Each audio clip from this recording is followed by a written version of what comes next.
จ่ายแล้วเนาะจ่ายแล้วเนาะเพิ่นสิให้จ่ายเลยได้นี่ล้านนึง จ่ายก่อน เอาเอกชนประชาชนมีในรถผู้ ลองนับ 3 เบิ่ง ร ดู ถไปยัง ลองนับเบิ่ง เอาดิโดก่อนลุง เอาอีหลีตัว ไป นี้ ถามต่อพ่อแม่บ่ ถามเบิ่งก่อน เพิ่นก็บ่มีรถคือกันเอาไว้ก่อน เพิ่นก็ดีใจแล้ว เด้อ เพื่อนเห็นยังว่าโอ้ยได้ยินโอ้ครบบ่ ขอบบ่ จำนวน1ล้านเนาะ เอา โอเค เอาวันนี้ ก็แหนมเบิ่งอยู่ได้เบิ่งอยู่ไปเห็น ลองจับลองวายเบิ่งบัดนี้เนาะ เอาลองติดเบิ่งก่อนนี่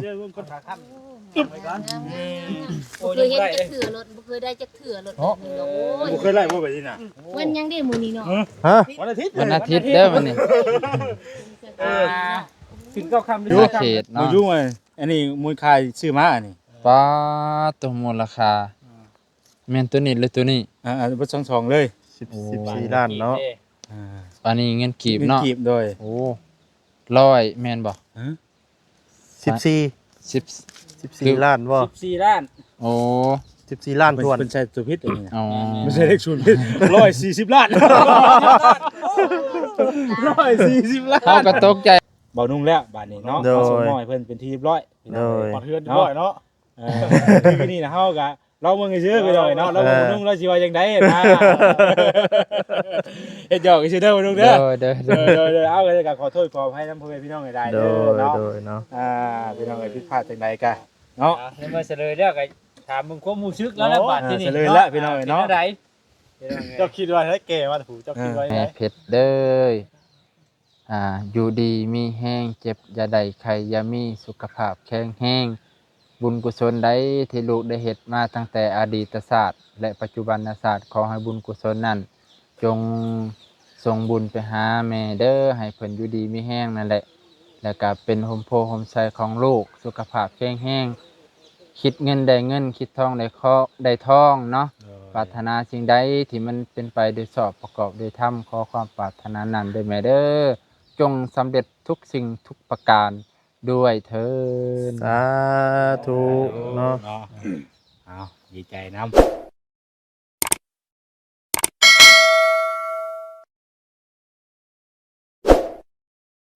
พี่น้องเนาะก็ยังรถพี่น้องเนาะ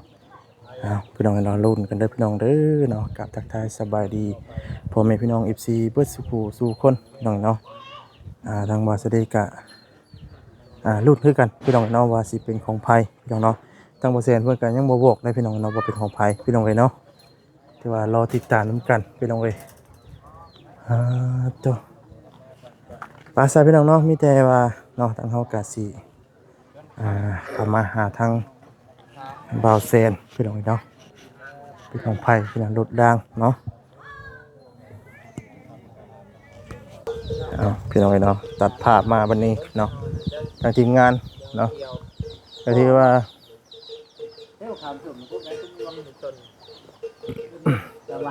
เป็นได้มันห้องน้ำมันได้ทดลองแล้วว่านุ่ง สบายดี เนาะสบายดีเด้อเนาะสบายดี ห้องน้ำยัง ยังบ่ได้บ่ เด้อ ตั้งแต่พุ่นพี่น้องเนาะบ่ได้มาเลยสบายดีพอเด้อ พอเพิ่นก็บ่ค่อยแข็งแรงปานใด เป็นจังได๋ เพิ่นมือจังมือชายามกลางคืนน่ะนะแบบเที่ยงคืนยามหนาวนี่เพิ่นแห้งแบบ อากาศเย็นเนาะ แม่นอากาศเย็นจังซ่า โดย เบิ่งบ่ห้องน้ำ ไปห้องน้ำเนาะพี่น้องเอ้ยเราไปห้องน้ำก่อนตั้งแต่เดี๋ยวอย่าเพิ่งด้วยอุ้ย ตามแจ้วให้เพิ่นได้ไหมเดี๋ยวพงเด้อไม่สิกิน น้ำจี บ่เผ็ดแฮง โอ้น้องสาวตัวเฮงน้ำเฮงประเดี๋ยวเนาะแล้ววันนี้ยังแต่ประตูเนาะ ก็เรื่องบ่พอเดี๋ยวว่าสิได้เงินนี่แหละ ได้เงินจาก YouTube ก่อนเนาะ จับไม้เส้น เด็ก ห้องน้ำหรือห้องนอนใหญ่เนาะ กะก็เฮ็ดห้องน้ำอาบน้ำเลยตั้งคู่อาบน้ำเลยแม่น โอ้คือเบิ่งมาบ่พอเนาะ แม่นพอ เห็นหนึ่งเนาะ สี่ พี่อีกทางเนาะ ตั้งแต่พากันมื้อนั้นบ่ได้มาอัปเดตเลยพี่น้องเนาะ ตัวยังบ่ได้ใช้งานเนาะ ยังบ่ใช้งานเพราะว่ายังประตูด้วยเนาะ เฮ็ดบ่งามปานใด งามแล้ว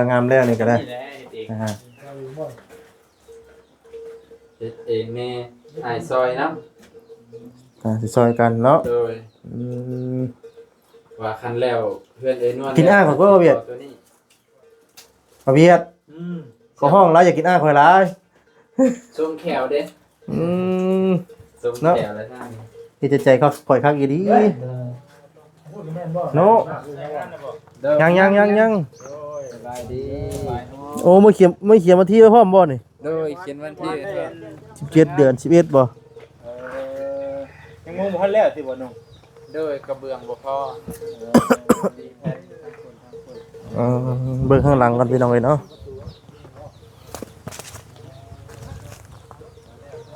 โอ้พี่น้องเอ้ยยังเดือจะทมแล้วก็เดี๋ยวว่าเราสิซ้ำนี้บ่พี่น้องเอ้ยเนาะนะครับเนาะ เนาะ เอามาคามบ่น่ะ ได้แล้วบ่แม่นอยู่ แม่นเพื่ออะไรเด้อ ต้นได้ส่ง ก่อยเสียเมื่อต้นเมียนะโอ้ตีล้นเนาะ ไปฟ้าหามขามทุกได้ มีความสุขไว้อ่ะ เอ้ามาขามหวานได้ตรงนี้ เห็นบ่วันตาบ่ หวานรักตาบ่ เออ เดี๋ยวยังมีขามทุกบ่ต้องขึ้นหาบีบเนาะ ขึ้นหาพี่บ่ขามโลกอยู่เนาะ น้องก็อย่าน้องเลยน้องเห็นว่าขับรถไปหางูปลาเนี่ย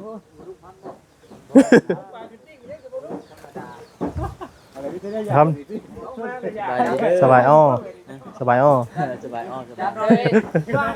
านให้หนาว กินอยู่บ่เห็นน้องก็อยากกินปลาเห็นต้นมะขามเลยมะขามวะ มากอกนี่ เห็นบ่กอกอยากกินบ่กอกครับจักบ่ นี่บ่มีมากอกนะมากอกนี่ อันนี้วะขอบคุณเอา เอามากอกมีน้ำเอามากอกร้อนไหนเอาโอ้ทำไรพอดีแม่นแท้วะ เห็นมากอกคือจับ บ่เห็นได้กี่ดี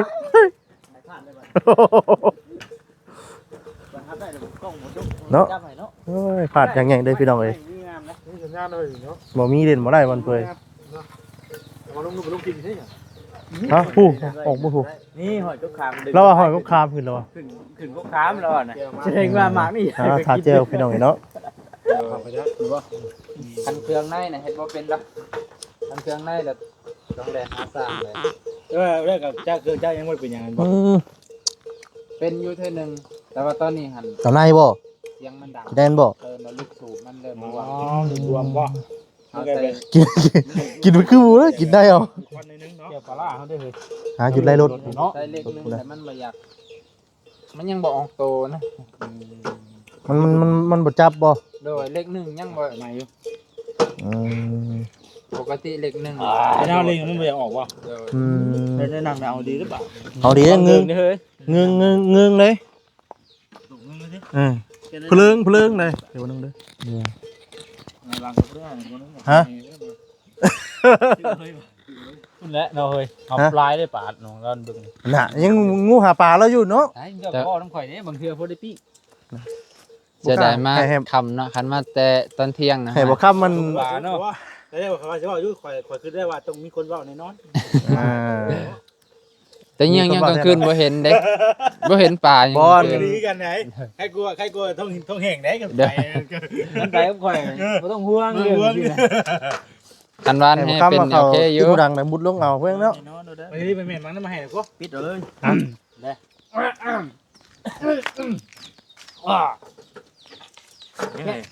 คือสมัคร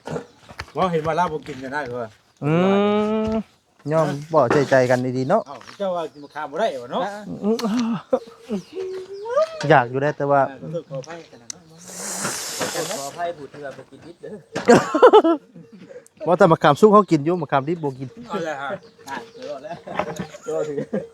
นี่มัน มันสมเด้ ขออภัยนำบ่ยังผู้ที่ว่าบ่กินนิดกินแดง สมัครอย่างนี้สมัครเป็นเบิร์ดได้บ่กับซุกเขา อันนี้เบา เฮ้ย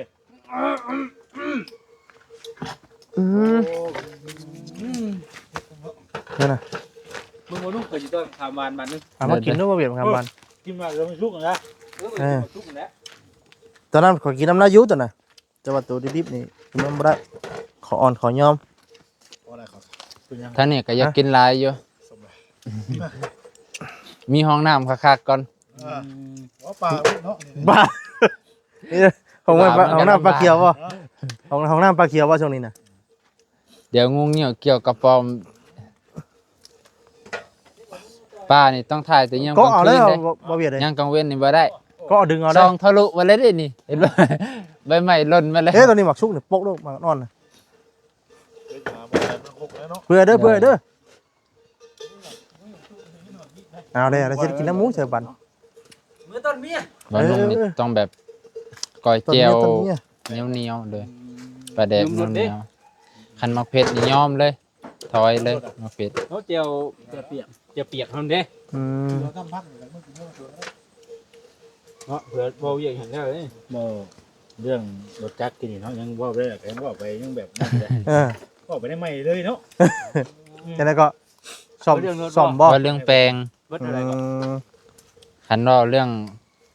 ซื้อมาทำอิฐซื้อมาเท่าใด5,000ล้านว่าขี่ตัวนี้ไปก่อน มื้อสองบ่รู้จัก เดิม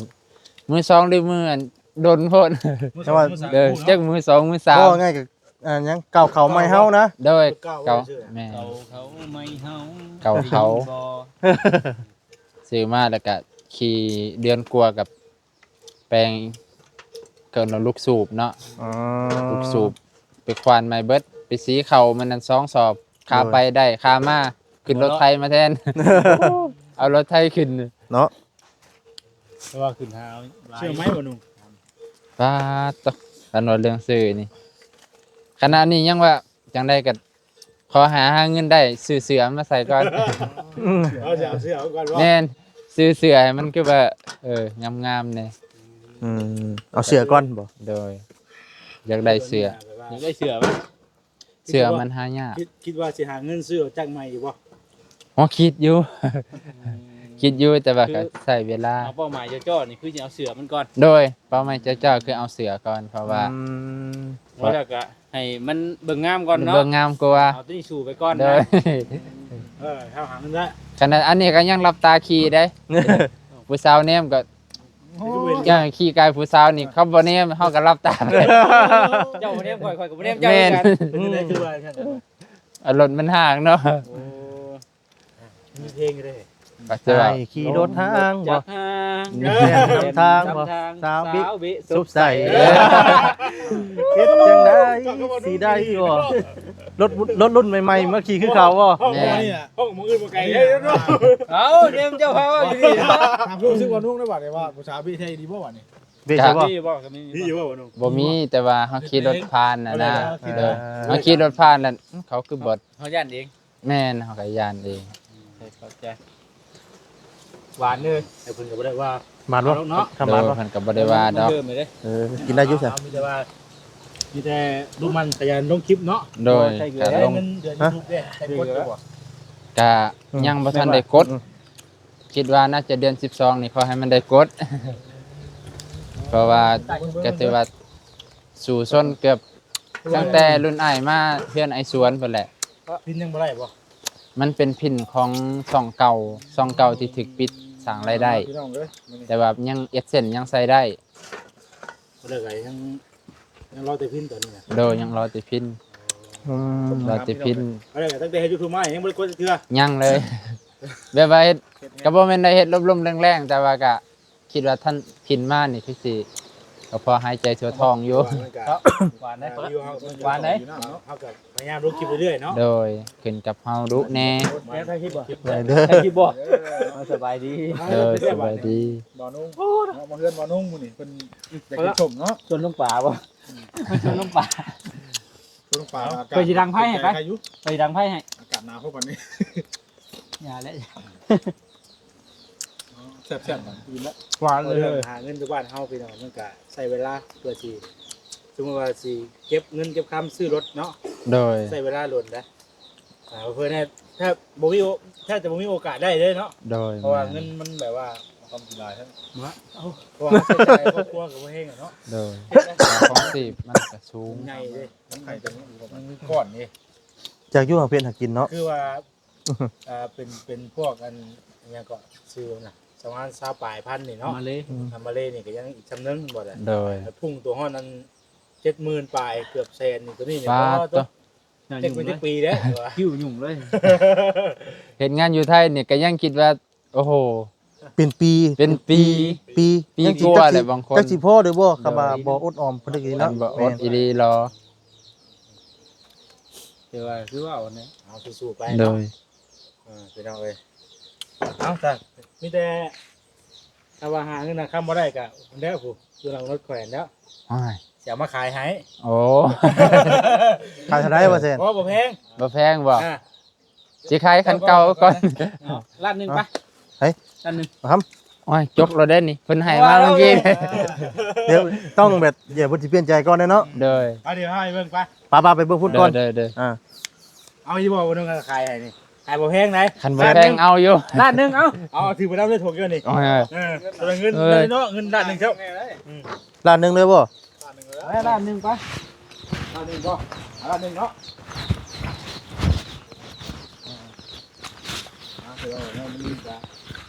มีรถจักรที่มาขายบ่นุ่มคือยังไง อืม หัวแพงหัวมันเดียวหรือบ่เนาะ แล้วไปถามแม่ พระเจ้าขายเพิ่นเบิ่งอ่ะ แล้วไปถามแม่ทยังก็ บ่ว่าเห็นแล้วว่าเรื่องรถแล้วมันแบบว่าอัน เขาเลขเนาะเขาเลขก็บ่ หลายกันเนาะ แม่น เบิ่งอยู่นี่บ่นุ่ม อันเฮ้ยอันเอา มีดมานำเฮ้ย ตัว เอาเวียด ถ้าว่าล้านนึงนี่ มีดมาในมาปาดนี่เลย โอ้ยคันพอซื้อแล้วร้านหนึงโดยพอซื้อแล้ว พร้อมใจเลยบ่นี่ พร้อมจ่ายแล้วมีอยู่นี่ เงินอายุเงินจำนวนหรือบ่ วินไอเอาให้จ่ายสดเลย ตีหนีไว้ก่อนบ่ เอาเจ้าจี พอดีแล้วเนาะ เดี๋ยวพอดีเลย ล้านนึง สิขายรีบอ ว่าให้ดีใจว่าเดี๋ยวดูว่าเล่นกันเนาะว่าดีเดี๋ยวว่าเล่นนี่ ว่าดีนะ ล้านหนึงเลยบ่ ล้านนึง ว่าได้จกเลยได้นี่ จงมาเอาดีบ่ใช่เจ้าเอาดีบ่ใช่ เอาอีหลี ก็ดีกัน เองบ่มีรถเขาสิว่าโหซื้อไปที่ท่า บ่ ได้ เซ็งบ่อยากกันบ่บ่ใช้จะว่าเงินว่าสิมาเฮ็ดห้องน้ำเหรอ อันเปล่าไว้ก่อน ไปก่อนบ่ เลย ก่อนกุ้ง นำมาบีบใส่เฮาดอกห้องน้ำเปล่าไว้ก่อนให้ ไป เลย ก่อนบ่ เลย เอาตัววันว่าไปก่อนเนาะ โดยใครตัวนั้นคอยซ้อมห้องน้ คันเว้าถือกันแล้วก็จกมาได้เอ้ยคันว่าสิเอาลี บ่ถามบ่ถามทั้งพ่อแม่ก่อนบ่ ำคือสิบ่ได้ถามเพิ่นคือสิพร้อมอยู่แล้วนะเพิ่นเอง บ่ได้คิดหยังว่าล้านนึง โดยบ่คิดหยังหลายแล้ว เทพบ่เอาเทพบ่คันเอาเทพก็เอามาแล้วเนาะความมีศักดิ์ศรีมีญาณนำกันเนาะ ว่าเป็นตะโจกไข่เด้อนะ เอาเช่นได้เนาะกล้าได้กล้าได้นะ เจ้าใจบ่แหละ ใจว่าอะไร ใจแล้วตอน คัน นี้ เจ้าใจซุมข่อยก็กล้าให้ไป โจกอีหลีเด้อนี่ เอาดูไง เจ้ากล้าให้ซุมข่อยก็กล้าให้ ล้านนึง เอานับเลย นับ นับเบิ่งกันเอาแล้วแถมให้อีก เอาเลยมีแถมอีกนิดเนาะ 1 2 3 4 5 6 7 8 9 10 เอา จ่ายสดงดนี้ ถือว่า เด้อ ถือว่าใจเรื่องงานไหนมันให้หมูนุ่งไปเลย ในราคาล้านหนึงรีบ่เอ้ย กันนึงสื่อหานได้เนาะเขาสิว่า บ่แต่ว่านี่มาขายเจ้าซื้อขายบ่ถูกแพงไหน ขายฟืนนะแพง บ่ได้ แต่ว่าเจ้าก็สิบ่ถามบ่ว่ารถได้มาแบบใดคือจะว่าสิกล้าชื่อร โอ้ ถ เนาะ เนาะ ท่านใดท่านชื่อเด้อเจ้าเด้อ เราอยากไล่เฮงไล่เฮง เรื่องนั้นคอยต่อผู้อื่น เอาไปตอบทีละ ต่อทีหลังเนาะเลยเอาไว้เทียบละ เอารถก่อน บ่ได้คิดไปว่าเนิ่นๆนะ เด้อ โอกาสนี้มาถึงข่อยคั่วไว้ก่อน เอาไว้ก่อนแหละ ไว้ก่อน โอกาสมันหายากเด้ อยากไว้เนาะ เด้อ เอากันว่าสิเอาอีดอกสิตัดเชือกได้จ้ะ เบิ่งก่อนเอาให้รับเบิ่งก่อน เอา เบิ่งก่อนก่อน ก่อนจะจ่ายเงินเนาะ ไหนเนาะอันนี้ก็บ่ค่อยฮู้เรื่องรถปานใดหั่นนะ เอากับเบิ่งใหม่ๆเบิ่งก่อนแล้วเนาะว่ามันเป็นจังไดมันเป็นรถแบบใดนี่น่ะรถยังไปเบิ่งงัวเบิ่งหยังเพิ่นก็ยังเบิ่งก่อนเพิ่นตกลงซื้อเนาะบ่ทางเราคือสิอยากได้แห้งอยู่แต่เบิ่งได้แบบบ่ได้คิดหยังเลย อยากได้ก่อนเลย อยากได้เลยนี่บ่ โอ้ไม่เบิดทุกอย่างเลยตัวนี้ ฮะ ผมเท่รถได้ ไม่บ่บ่นุ่ง โดย มือสองมือยังบ่ ลงมาลง บ่ ล แม่ ง นเลย เบิ่งอยู่ลุมเป็นหยังบ่ ลงมาเบิ่งลุงกันก็ได้ เพราะเราตกลงเอาแล้วบ่ รถนี่คือบ่เคยผ่านเหยียบดินมาก่อนเลยนี่ บ่ได้เคยเหยียบอันว่าอันนั้นมาเล่นบ่ โดย ทางนี่ดอกดินแดงเนาะ คือสิยั่งเลยนี่ขึ้นมานี่รถนี่ขึ้นมาก็สิมาอยู่พี่เลย จะเอาอยู่บ่ได้ เอา สบายเด้อ ทำทางนั้นอยู่อ่ะ เอื้อยเอาบ่เอื้อย โอ้ยล้านนึงโอ้ย ล้านหนึ่งเด้ดิ ดีใจดีใจ เอามาเอามาขาย ไปสิมาขายให้ล้านหนึง ล้านนึง พ่อเอาอยู่บ่ พอเอาอยู่บ่ พอเอาแล้ว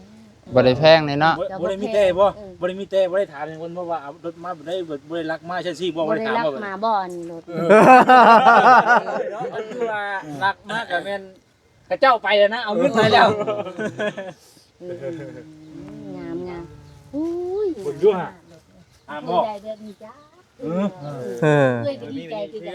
เอาคันสิเอาอีดอกก็มาได้บ่นุ่งเอ้ยอย่าเว้าหลายเรื่องตัวหลายราวได้ข่อยย่านมันคำได้ จ่ายแล้วเนาะจ่ายแล้วเนาะ พิ่จะให้จ่ายเลยได้นี่ล้านหนึง จ่ายก่อน เอาเอกชนประชาชนก็มีในรถผู้ ลองนับ สาม ดู รถไปยัง ลองนับเบิ่ง เอาดิโดก่อนนุ่ง เอาอีหลีตัวนี้ ถามต่อพ่อแม่บ่บ่ บ่ถามเบิ่งก่อน เพิ่นก็บ่มีรถคือกันเอาไว้ก่อน เพิ่นก็ดีใจแล้ว เด้อ เพื่อนเห็นยังว่าโอ้ยบ่ได้ยินโอ้ครบครบบ่ ขอบบ่ จำนวน1ล้านเนาะ เอาจ่ายแล้วก็มีแต่ปาดเชือกเอาลงแล้วบัดนี้ เอาลงให้เราก่อน จะ จะ ว่า เอา เฮา คำ ว่าหน่อย นะ ฮู้จักบ่ว่าหน่อยฮู้จักบ่ฮะว่าหน่อยฮู้จัก คันหน่อยก็บ่ได้แล้วจัน ลายกูนี่ก็ยันแล้ว เดี๋ยวชื่อเนาะบ่เอาไปขายแพงนะขายแค่นี้เพราะแพงไปให้มันต้องพอได้ขี้นะ ลายกว่านี้ก็บ่มี สาหัส เอาเงินเลยดิ มีเอาเอกสารมาให้เพิ่นบ่เซ็น เป็นของเราได้บ่ เป็นของเจ้าเลยได้บ่นุ่งเอ้ยค่ะจ่ายเงินเลยดิ โอ้ย แม่นบ่โอ้ย สิก่อนโอ้ไปใช้ก็ลำบาก บ่เพิ่นก็มา แม่นบ่ ไปแปลงสิก่อน เอ จะ อ ตะเวน10 โมง 11 โมงจังไป โดย โอ้ยว่าลำบากนั่นนี่ ได้ขายรถได้1ล้านเอ้ย เอาแต่เราเข้ากับลงมาแล้วก่อนลงมาแล้วเราขี่แล้วอย่างบนก่อนบนพุทธกุญแจก่อนได้ เออกระเจก่อนให้กระเจก่อน ก่อนนี่นี่โอ้กุญแจว่างู เอาหน่วยได้บ่นุ่งบ่นุ่งเอาหน่วยได้ เอานู่นนี่ก่อน นู่นนี่ครับบ่เป็นดอก บ่จักคันเดียวมันอยู่ไสเนาะ เด้อ โอ้ฉันเวลาขับมาตึงบ่แล้วเนาะ ปาดเบิดได้บ่ ไหนพี่น้องน้องบ่ได้ เอาเอกสารลงมา เฮ้ยแม่ลูกชายชื่อรถนี่ดีใจอยู่บ่นี่ เอาอยู่บ่นี่ มาเบิ่งดูแม่ฮะ ไอ้บ่แพงไอ้บ่แพงเลย โคตรบ่ลูกชื่อรถนี่ ด้านนึง มาเบิ่งดูฮะ ร้านเดียวนึงได้เอาบ่ร้านเดียว ร้านหนึ่งนี่ ขายให้นี่ เอาจะชื่อห้านบ่ได้เลยเนาะโอ้ยบ่ได้ ได้แล้ว มาลองดูป่ะนี่ โอ้ยดีใจนะ เด้อ จับอามมัน อาม โอ บ่ เคเดี๋ย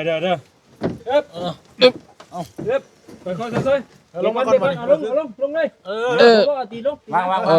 อ รอลงซะ หลังลงโอเค เอาวันนี้ ก็แหนมเบิ่งอยู่ได้เบิ่งอยู่โอ้ยไปเห็น ลองจับลงบายเบิ่งบัดนี้เนาะ เอาลองติดเบิ่งก่อนนี่ บ่เคยเห็นจักเถื่อรถบ่เคยได้จักเถื่อรถแบบนี้โอ้ย บ่เคยไล่บ่ไปนี่น่ะ วันยังได้มื้อนี้เนาะ ฮะ วันอาทิตย์ วันอาทิตย์เด้อวันนี้ ถึง9 คำหรือ10 คำเลยเฮ้ย เอาลองติดเบิ่ง 9 คำเนาะโอ้มืองามเลย มือจบมืองามเด้มื้อนี้น่ะเนาะ งาม ที่ก่อนเนาะ โย เพื่อนเด้ มันเคลื่อนเนาะเคลื่อนที่ดิ ว่ามันสวยมาทุกด้าน เอาลองขับเบิ่งบัดนี่เช็คเบิ่งกันเด้อเจ้าของรถเช็คเบิ่งก่อน เอาตอนนี้ยังแบบว่า เป็นลิขสิทธิ์ ตอนนี้ยังแบบว่า ตาเตอ ให้เพิ่นแบบว่าเพิ่นก่อนเนาะ เช็คเบิ่งก่อนเนาะขับขี่เบิ่งก่อน เอาลองมึงดู มันยังเชือกบ่ได้ค่าหยังบ่เชือก เอาออกก่อนเด้อ ไว้ก่อนจะมาของ ห้อยครับ เป็นอยู่บ่รถ ค ให รับ ม่ เบิ่ นี่ งก่อนครับเบิ่งก่อน เคยได้ขี่รถห่างๆแบบ เฮ้ยขี่ตัวเองให้ เนี่ย ขาครับ ไปเบิดเถอะ ลืมไปเบิดแล้วตอน เดี๋ย นี้ วจะยุกล้อแล้วเช็คกันจะลงพิษหูแห้งไงเด้เจ้าโอ้ โยโย่ แต่มันลด โย เจอไปเนาะ เอาเฮ้ย เอิบเอิบ ไปแล้วอันนี้ อะไรคือกับป้า โ โอ้คือเบเข้าป่าวันนี้เนาะ มวยมาแล้วบ่น่ะ เอาเงี้ยเลย บ่เคยขี่รถใหม่ ก็อ้าว แน่เนาะอันนึงเนาะ นี่มาแล้วมาแล้ว กับเขาอันนี้ ยังบ่ลึงยังบ่ลึง เขาอ่อนคันเร่งมอนน้ำ อ่า อ่า เอาหุ่นเลยหุ่นเลย โยโย่โยโย่ บอกได้เนาะ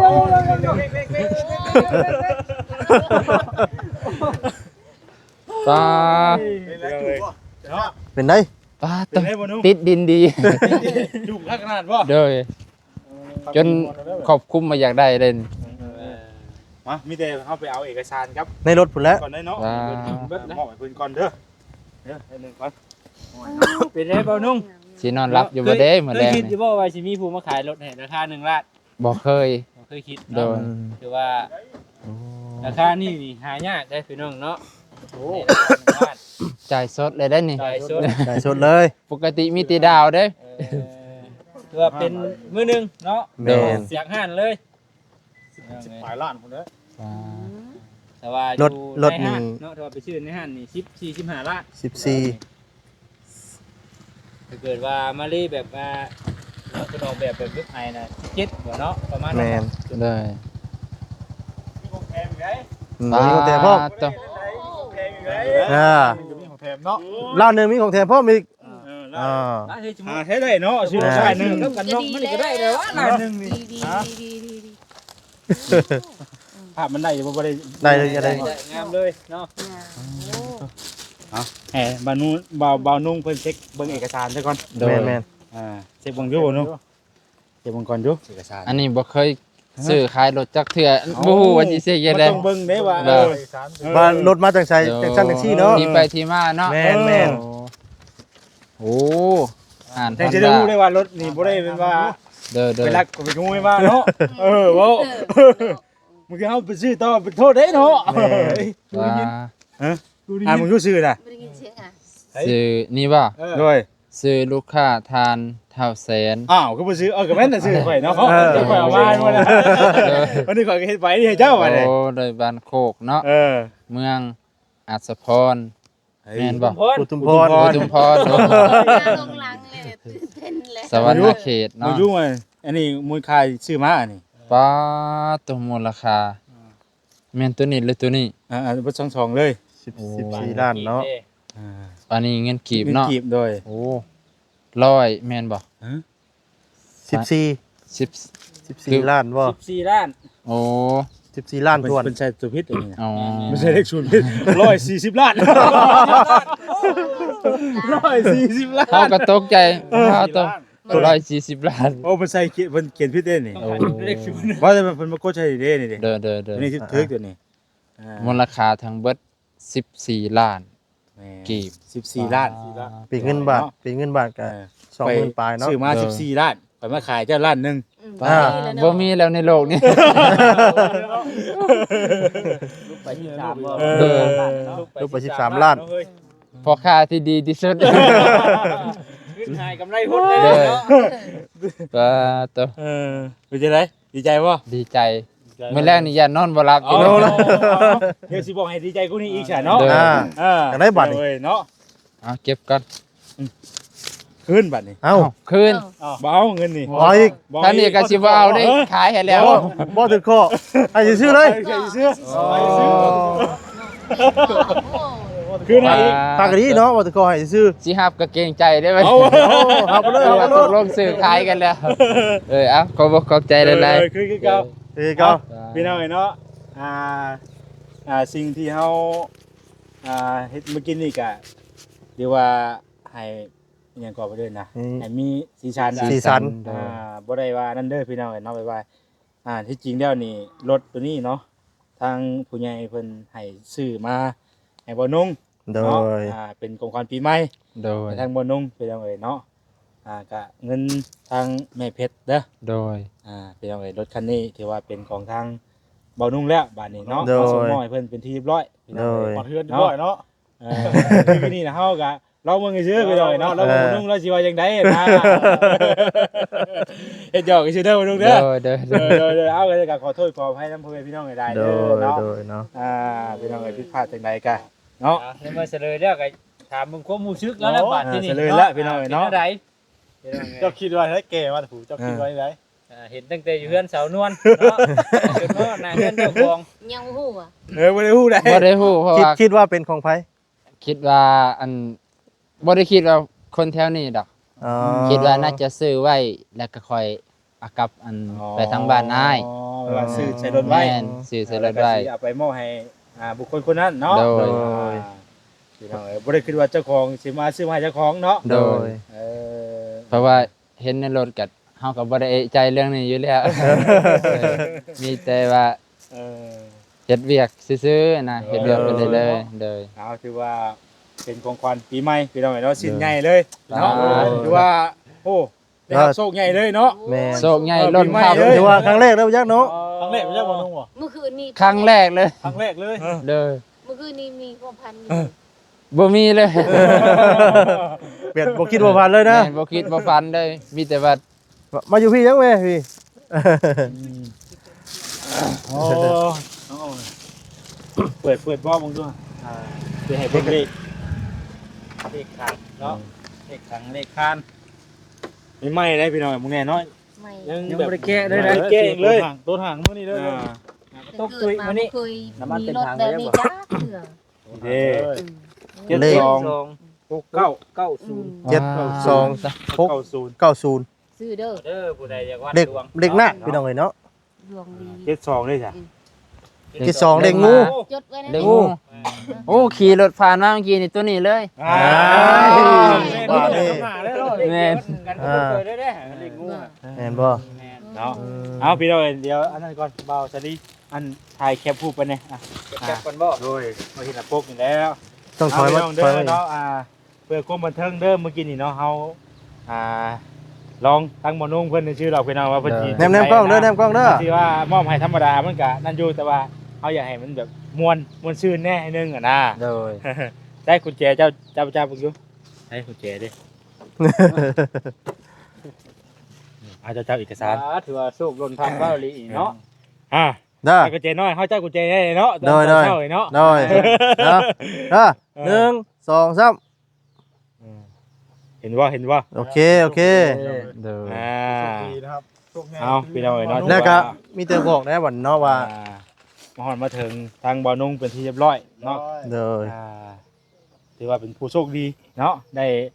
รับของขวัญชิ้นใหญ่ในปีใหม่เลยเนาะ โดย เปิด 2026เนาะ ปีใหม่ก็แบบเปิดนั่นเลยเนาะ ต้อนรับ ต้อนรับแบบของขวัญชิ้นใหญ่เลย แม่น สำหรับโชคเลย รับโชคใหญ่เลยเนาะดีใจ ถือว่า น้ำเด้อ โชค บ่นุ่งเด้อ โชคไงรถทับเป็นแบบสิ้นปีนะเนาะ รถนี่ก็เป็นรถอันมาเล โอ้ รถมาเลพี่น้องนะบ่แม่นรถอันฮอนด้าแต่ว่าเสือนี่เพิ่นให้ฮอนด้านี่ โดย เสือนี่เพิ่นให้ฮอนด้าเงินได้เนาะแม่นบ่ แม่นแม่นแม่น เป็น Honda เจอ Honda นี่มันจะแตกต่างกับตัวนี้นี่ เว็บนี้มาเลย ถือว่าโอ้ใช่ดี พี่น้อง แต่ว่ารักษาได้แหละเราบ่รักษาคือว่าแหละ ขี่ไปนี่บ่ยาก 14ล้านถ้วนพี่น้องเนาะตอนเข้าไปถามมื้อนั้นน่ะ 14ล้านครับ 14ล้าน 5แสน 5แสน แม่น แต่วันนี้เพิ่นลดให้ ลดให้ 14ล้านแต่ว่าแบบเว็บไอน่ะ17ล้านเป็น14ล้านแต่เป็นเงินบาทก็เท่าใดก็เอาเท่านั้น20,000ปลายเนาะ แม่น20,000บาท บ่ 20,000เอ็ด ส่งไปเด็ดส่งมันส่งนี่แหละ ประมาณนี้แหละพี่น้องเอ้ยเนาะเอาก็เป็นจังได๋บ่นุ่ง บ้า บาทเนาะ ดีอกดีใจแม่ ยังบ่ถึงเลยเราก็ เล่นบ่ บ่คิดบ่ฝันเลย ดีกว่าฟันเลย แม่นว่าคันหาเงินด้วยตนเองนี่ก็ ลองยิงเจ้าของอยู่ฮะบ่ได้ว่าฝันบ่บ่ได้ว่าเจ้าของฝันบ่นี่ โอ้เจ็บอยู่ เจ็บอยู่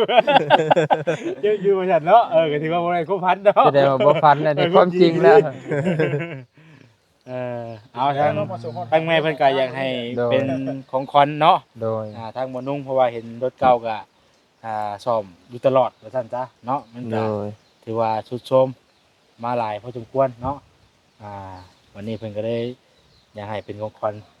ทางบ่นุ่งไปจังเอ้ยพอได้ไปเวียกไปงานสะดวกสบายเนาะ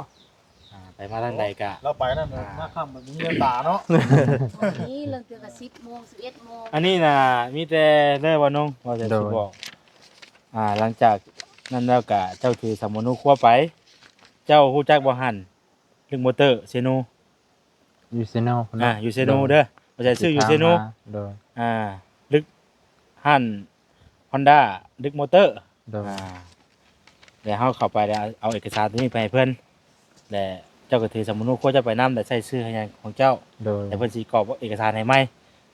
นะ โดยโดยโดย ซึ่งตัวนี้หมายความว่ามันเป็นใบซื้อขายซื่อ โดย เฮ็ดใบซื้อขายว่าบ่ใช่เป็นคนไปซื้อเด้เฮายังบ่มีอันหรือว่า สมนูเนาะ สมุนุนะ โดย แล้วก็เพิ่นเฮ็ดส่งชื่อให้เลย แม่นแต่เฮาไปขึ้นป้ายไว้นี่นะ โดย เอาสมุนุครัวจะไปแล้วก็กับใบตัวนี้ โดย เพิ่นก็สิเฮ็ดเป็นชื่อเมียนเจะเลยบ้านเมืองของเฮาเองเลย โดยโดย นะเด้อพี่น้องเอ้ย เนี่ยลองรถใหม่แล้วไปกะเนาะ โดย ก็สิให้ร้านพาไป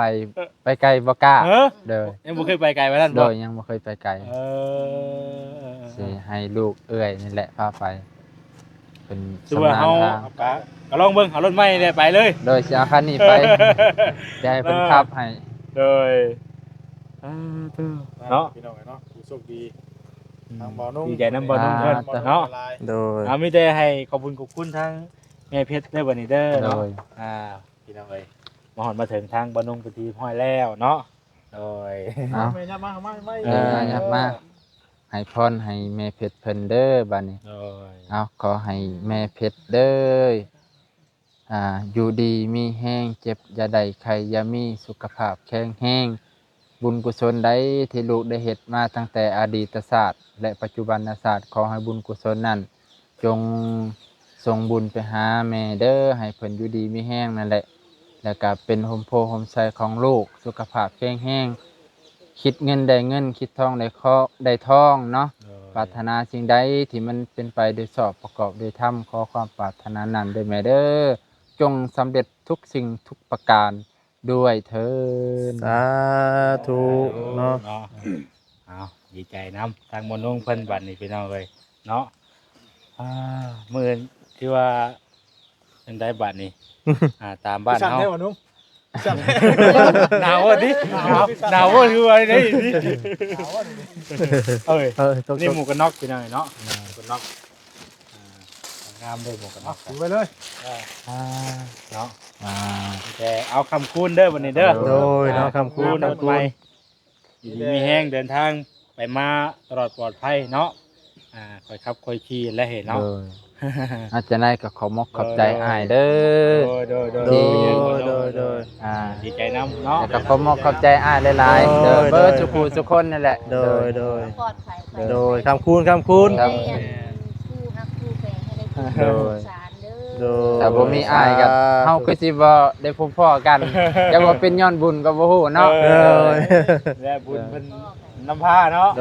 โดยนำพาวัฒนานำทรงจันทร์ ดีใจน้ำเนาะวันนึงเนาะ โอ้หมดตก พี่คุณพี่น้องเลยเนี่ยหมวกตกบาทนี่ เอาขยับเข้ามาหากันมึงดูถ่ายรูปบ่เช่นจะเข้าออก เขาต้อง เข้าไปเขาจะถ่ายรูปทำแม่ครับ มาหมดเซนครับ นี่ไปก่อนไปทางเรา พี่น้องเลยเนาะ จะเกาเลขนั่น แบบบ่ฮู้โตเลยนะ มีแต่ว่ามื้อนี้สิมาหาเด้ออ้ายเพิ่นน่ะ ไปสวัสดีน้องเนาะสำหรับที่นี่ทั้งหมดสวัสดีกาสิได้ขอจบคลิปซะก่อนเนาะก่อนอื่นก็ขอบคุณทางแม่เพชรหลายๆได้แม่เด้อเนาะที่ได้ซื้อเนาะรถจักรเนาะมอบให้ทางบ่าวนุ่งเนาะพอดีว่านุ่งเพิ่นก็ได้ซ่อมโดนเติบเนาะแต่ว่ารถจักรก็หลายเทื่อแล้วเนาะทางแม่เพิ่นก็ได้ถือว่าเป็นพาหนะเนาะนำผู้นำพาให้พี่น้องนำพาหนะไปสะดวกสบายเนาะเพราะว่าทางผู้ทางไกลก็แค่แน่เนาะพี่น้องเนาะเพราะว่ารถจักรนี่ก็สิ่งสำคัญพี่น้องเนาะแต่ว่าเป็นหยังมาแล้วโอ้ยากพี่น้องเนาะดีอกดีใจเนาะก็กับขอบคุณทางแม่เพชรหลายๆเด้อแม่เด้อเนาะขอให้แม่อยู่ดีมีแรงสุขภาพร่างกายแข็งแรงเนาะปราศจากโรคภัยไข้เจ็บทั้งปวงเนาะทางครอบครัวเด้อแม่เด้อเนาะอายุมันขวัญยืนสุขกายสบายใจเนาะลำลาไปก่อนเนาะอยู่อายุมันขวัญยืนเนาะทางวัดสิริก็ตื่นเต้นคือกันพี่น้องเนาะขอโทษขออภัยหลายเด้อแม่เด้อเนาะทางลูกเนาะบ่ผิดพลาดประการใดขอโทษขออภัยนำเนาะดีใจนะบ่นุ่งเนาะคือว่าทางนี้วัดสิริก็บ่ฮู้คือกันว่าสิเป็นของทางบ่นุ่งพี่น้องเนาะ ว่าเสียงก็เสื้อร์ไผ่ว่าสดีเนาะบ่ฮู้เพื่อนพี่น้องเอ้ย ไปลำลาไปก่อนเนาะสำบายดีเด้อพี่น้องเด้อเนาะสำบายดีอยู่ดีมีแฮงทุกท่านทุกคนเนาะ